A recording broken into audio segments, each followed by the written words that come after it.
আশুলিয়ায় একটি পোশাক কারখানার ছাঁটাইকৃত শ্রমিকরা তাদের বকেয়া পাওনা, চাকরিতে পুনর্বহাল সহ বেশ কিছু দাবিতে সড়কে অবস্থান নিয়ে বিক্ষোভ করেছে। সকাল থেকে আশুলিয়ার নরসিংহপুর এলাকায় এই বিক্ষোভ করে শ্রমিকরা। শিল্প পুলিশ জানায়, শারমিন গ্রুপের পোশাক কারখানার প্রায় 450 ছাঁটাইকৃত শ্রমিক তাদের বকেয়া পাওনা, চাকরিতে পুনর্বহাল সহ বেশ কিছু দাবিতে টঙ্গী আশুলিয়া ইপিজেড সড়কে অবস্থান নিয়ে বিক্ষোভ শুরু করে।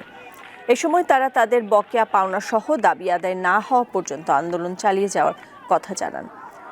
শিল্প পুলিশ আরও জানিয়েছে, বিক্ষুব্ধ শ্রমিক ও কারখানা কর্তৃপক্ষের সাথে কথা বলে তারা সমস্যা সমাধানের চেষ্টা চালাচ্ছেন।